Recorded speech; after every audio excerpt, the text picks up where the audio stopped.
आज हम लोग जिस टॉपिक को पढ़ने वाले हैं बहुत ही इंपॉर्टेंट टॉपिक है और हम लोग का टॉपिक का हेडिंग है जैसा आप देख पा रहे हैं फ्रैक्शन। ये लोअर क्लास में मतलब आपको 4 क्लास से शुरू हो जाता है और आपको ये 10th तक और उसके बाद कॉम्पिटिटिव एग्जाम में भी इसका बहुत ही ज़्यादा यूज है। तो आज हम लोग इसको डिटेल से पढ़ेंगे, पूरे फ्रैक्शन को हम लोग समझने का कोशिश करेंगे और जो भी इसमें छोटी छोटी बातें होते हैं और जो एग्जाम के व्यू से इंपॉर्टेंट है उसे भी हम लोग डिस्कस करेंगे। तो चलिए स्टार्ट करते हैं अपना video. Hi, this is Mohan Roy, founder of career path institute. मैं आप लोग का अपने यूट्यूब चैनल पर स्वागत करता हूं। आज हम लोग इसे बेसिक से स्टार्ट करके डिटेल में समझने का कोशिश करेंगे। सबसे पहले हम लोग समझेंगे फ्रैक्शन का मतलब क्या होता है। फ्रैक्शन का मतलब होता है किसी भी एक होल चीज़ को टुकड़ों में तोड़ना।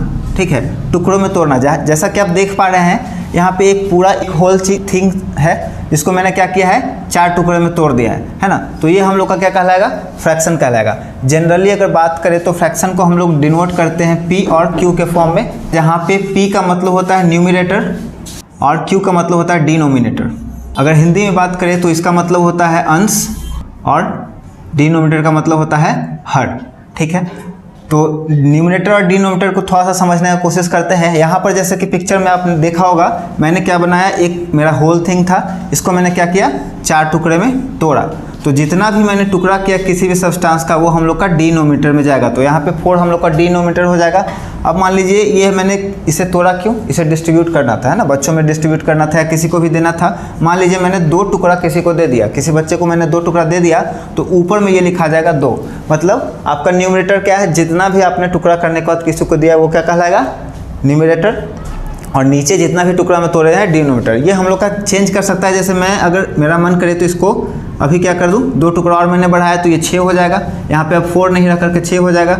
फिर मैं अगर इसे और इंक्रीज कर दूं तो यहाँ पे क्या हो जाएगा, 8 हो जाएगा, है ना। तो डिनोमिनेटर में जितना भी टुकड़ा हम लोग करेंगे वो क्या कहाँ पे जाएगा, डिनोमिनेटर में। और ऊपर जितना भी किसी को देंगे वो क्या कहलाएगा, न्यूमिनेटर कहलाएगा। तो ये हम लोग का सबसे पहला कॉन्सेप्ट था कि फ्रैक्शन वैसा नंबर है जिसको P और Q के फॉर्म में लिखते हैं। ठीक है, इसमें नोट करने के लिए एक बहुत ही इंपॉर्टेंट पॉइंट है। कभी कभी आपने देखा होगा कि ऐसे नंबर जो होता है उसमें माइनस आता है, वो हम लोग आगे पढ़ेंगे, वो हम लोग का रेशनल नंबर में आएगा, है ना। रेशनल नंबर में आएगा, वो भी P और Q के फॉर्म में होता है। नोट में आप क्या लिख ले, नोट में फ्रैक्शन कभी भी आपका निगेटिव नहीं हो सकता है। फ्रैक्शन नेवर भी निगेटिव।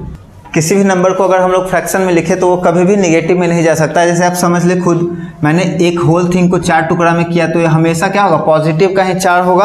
और अगर हम किसी को दे रहे हैं इसमें से निकाल करके 1 टुकड़ा या 2 टुकड़ा तो वो भी हमेशा पॉजिटिव होगा, है ना। अगर निगेटिव में नंबर आ रहा है तो वो फ्रैक्शन नहीं, वो क्या है, रेशनल नंबर है ना। तो उसको हम लोग आगे क्लास में पढ़ेंगे, अभी ये नहीं पढ़ना है रेशनल नंबर। अब हम लोग थोड़ा सा फ्रैक्शन के टाइप्स देख लेते हैं, कितने टाइप्स के होते हैं फ्रैक्शन। फ्रैक्शन के बहुत सारे टाइप्स होते हैं। सबसे पहला हम लोग का होगा प्रॉपर फ्रैक्शन, दूसरा हम लोग का होगा इम्प्रॉपर फ्रैक्शन, लिखते चलना साथ में। तीसरा हम लोग का क्या होगा, मिक्स फ्रैक्शन। फोर्थ हम लोग का होगा इक्विवेलेंट फ्रैक्शन। फिफ्थ हम लोग का होगा फ्रैक्शन का सिंपलेस्ट फॉर्म। अब 2 और बच गया है, लाइक अनलाइक, है ना। 6 में हो गया लाइक फ्रैक्शन और 7 में अनलाइक फ्रैक्शन। तो सबसे पहला हम लोग का क्या है, प्रॉपर फ्रैक्शन। प्रॉपर फ्रैक्शन में हम लोग समझने की कोशिश करेंगे किस तरह के फ्रैक्शन को हम लोग प्रॉपर फ्रैक्शन कहेंगे, है ना। तो वैसा सभी फ्रैक्शन जिसमें क्या हो, न्यूमिनेटर और डिनोमिनेटर का ही हम लोग कंपैरिजन करेंगे। डिनोमिनेटर बड़ा होना चाहिए और न्यूमिनेटर छोटा होना चाहिए, तब वो क्या कहलाएगा, प्रॉपर फ्रैक्शन। जैसे हम लोग 2/5, 3/6, 2/8, ये सभी जो फ्रैक्शन होंगे कैसे होंगे, प्रॉपर फ्रैक्शन। अगर इम्प्रॉपर का बात करें तो हम लोग का फ्रैक्शन कैसा होगा, न्यूमिनेटर बड़ा हो जाएगा और डिनोमिनेटर छोटा हो जाएगा, है ना। न्यूमिनेटर बड़ा और डिनोमिनेटर छोटा। जैसे यहाँ पर देखिए 6/4, 3/2, 8/3, ये सब क्या हो गया हम लोग का, इम्प्रॉपर फ्रैक्शन हो गया। अब जो इम्प्रॉपर फ्रैक्शन होगा उसको हम लोग चेंज कर सकते हैं मिक्स फ्रैक्शन में, है ना। मिक्स फ्रैक्शन में चेंज कर सकते हैं। जैसे देखिए यहाँ पर 6/4 है, फिर हम लोग 4 का टेबल एक बार पढ़ेंगे तो 4 हो जाएगा और उसमें से 2 जोड़ेंगे तो 6 हो जाएगा। यहाँ पे 2 आ गया और नीचे में 4 का 4 हो गया। ये इम्प्रॉपर फ्रैक्शन को हम लोग क्या कर दिए, बदल दिए, किसमें, मिक्स फ्रैक्शन कहते हैं। ये हो गया हम लोग का मिक्स फ्रैक्शन। ठीक है, आगे देखते हैं हम लोग, थोड़ा सा पहले देख लेंगे लाइक और अनलाइक को, उसके बाद हम लोग देखेंगे बाकी जो बचे हैं 2 ठो, इक्विवेलेंट और ये। तो सबसे पहले अगर बात करें लाइक का, तो लाइक फ्रैक्शन किसको बोलेंगे, वैसे सभी फ्रैक्शन जिसका डिनोमिनेटर सेम हो, है ना। वैसे सभी फ्रैक्शन जिसका क्या हो, डिनोमिनेटर सेम हो। जैसे 2/3, 3/3, 1/3, 4/3, 5/3। इसमें सभी में डिनोमिनेटर क्या है, सेम है, तो ये फ्रैक्शन क्या कहलाएगा, लाइक फ्रैक्शन, है ना। उसके बाद अनलाइक फ्रैक्शन, डिनोमिनेटर चेंज हो जाए, 3/4, 5/6, 7/2, 7/4, 8/2, ये सब क्या है, यहाँ पे देख पा रहे हैं हम लोग डिनोमिनेटर डिफरेंट है, तो ये क्या हो जाएगा, अनलाइक फ्रैक्शन। अब दो हम लोग का बचा इक्विवेलेंट फ्रैक्शन और सिंपलेस्ट फॉर्म। चलो अब हम लोग देखेंगे कौन सा, दो जो लास्ट हम लोग का बचा है इक्विवेलेंट और सिंपलेस्ट फॉर्म। ये जरूरी है, इस पर थोड़ा सा ध्यान देना।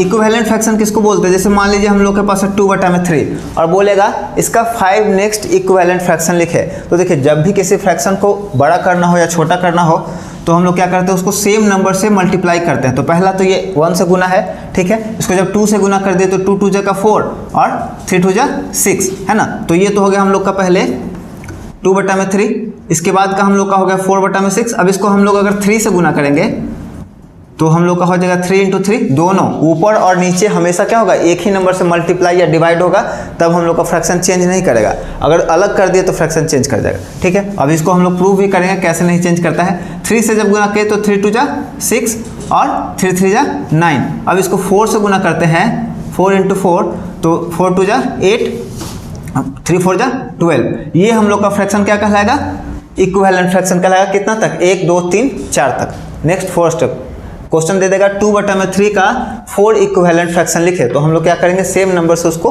आगे आगे टेबल से मल्टीप्लाई करते जाएंगे, हम लोग का इक्विवेलेंट फ्रैक्शन हो जाएगा। अब मान लीजिए इसको सिंपलेस्ट फॉर्म में बदलना है, जो हम लोग का लास्ट वाला है कि कोई एक फ्रैक्शन दे देगा, हम इसी को लेकर के चलते हैं, है ना।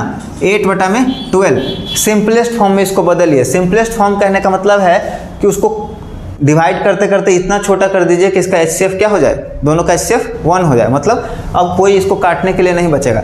तो अगर इसको हम लोग डिवाइड करें, अगर आपको कटने के लिए है डायरेक्ट किसी से नंबर से तो कट जाएगा, नहीं तो डायरेक्ट 2 2 से काट सकते हैं, 2 से ये दोनों कटेगा।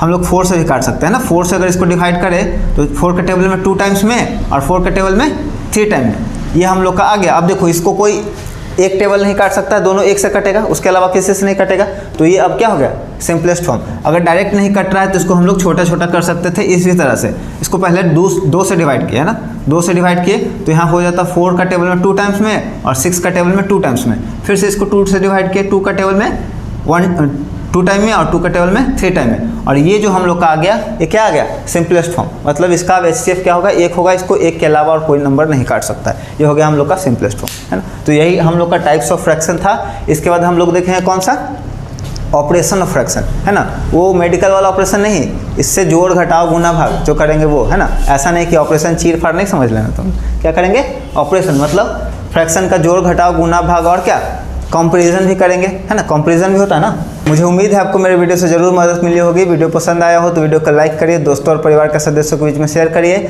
और आप सभी को मेरे चैनल को सब्सक्राइब करने के लिए थैंक यू सो मच।